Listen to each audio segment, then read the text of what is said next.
Man, this is like the second time I think you've been the very last dude we talked to on media day. Is that by design or what? Yeah, I guess so. They must know that I like to make my appearance. I guess I come in late. I almost didn't recognize you just in all black, like you're hidden and shit. Like Yeah, all black. I know. Here we go. Yeah, my hair's a little fucked up right now, man. I can't get it braided till Friday. So. that just means you've been training harder. I remember when Anthony Joshua had the fight with Andy, there was no lineup, there was no cut. He was just all about business. So Yeah, I haven't been to the barber in like 2 months, bro. I just been in my own zone, focused on training, gym, coming home, and staying out of the way and just staying ready to compete. And that's awesome, man, that you know this already as a young veteran to just stay out of the way, stay out of your own way. How do you still keep that mentality to be like, it doesn't matter who I'm going up against. I know what to do, but how do you stay in that focus? Yeah. I just stay in the focus just by keeping my goal, my mind on the goal, and that goal is to be victorious, to get in here, enjoy the process, and see where it goes from there. Been in this sport for a long time, and I'm not finished by a long shot. Not at all, man, because you're 37, got 40 fights. You almost got one fight every year you've been alive. That's crazy. Yeah, and I've had a few layoffs, too. So imagine if I didn't have those few year-long layoffs, I'd probably be up at the top with most UFC fights maybe. But that might be a record I'll grab. I'll grab a few of them being here as long as I am. That's awesome, man. In an interview you had, one of my favorites is you said how you, as a kid, were afraid to fight. And now you do it professionally for a living, yo. Do you still conquer that fear? Is that still a part of you? Yeah, it's still a little bit of a fear, and definitely nerves going into it and going into a fight. I mean, I'm going into a fight where somebody's expecting to hurt me or do harm to me, do harm to me. My family have to see this and watch this. So nerves definitely go into it, and it makes me feel alive, so I like that part. That's what's up, man. I know you always got a trick up your sleeve. We saw Patchy in the mix. What does he bring to the table? Yeah. Why did we bring him into the camp?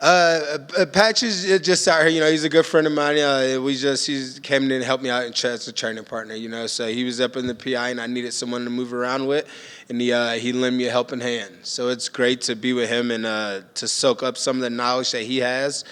I think he's the best 35er in the world. So. Did he emulate Flowers for you at all? Like, did he do the stands, the move? Yeah, a little bit of the stands, and I had him try to attack me and come after me. But I don't think anybody can really emulate him, just like nobody can really emulate me. He is who he is. That's awesome, man. And last but not least, what are we expecting on Saturday? What are you bringing to the table?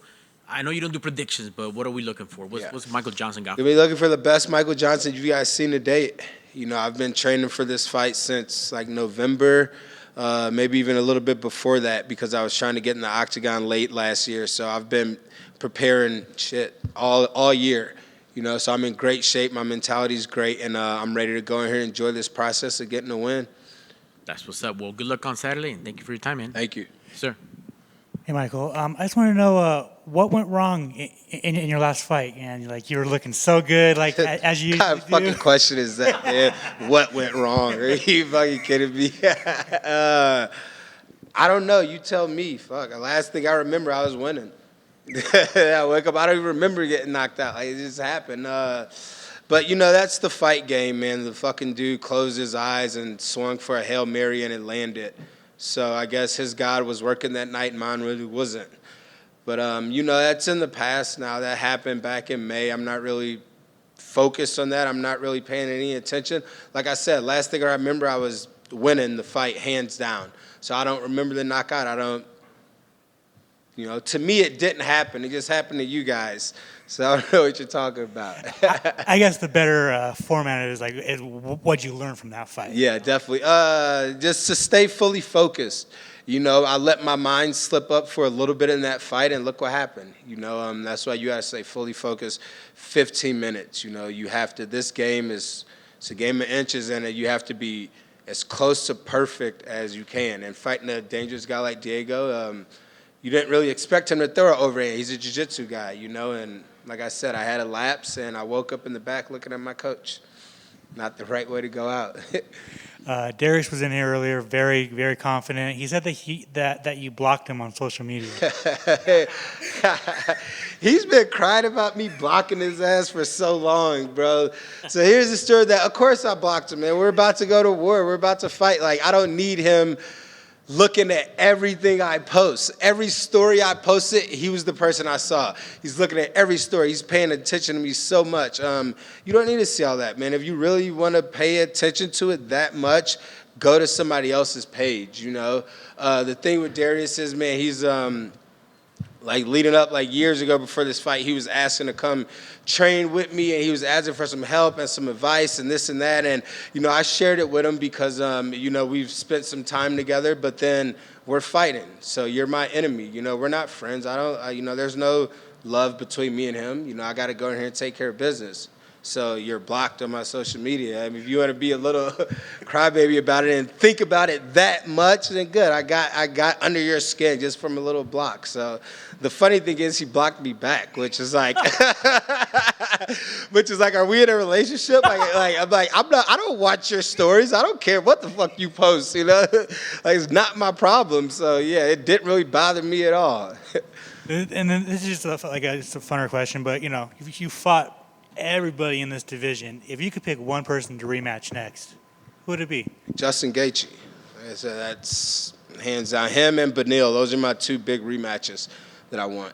You know, and I think those guys know that they got away with wins that maybe they shouldn't have gotten away with. And yeah, so we'll see. We'll see those guys down the road again.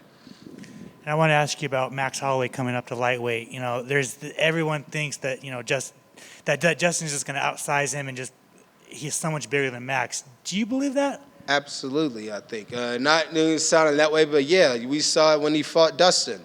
He was outmatched, he was outsized.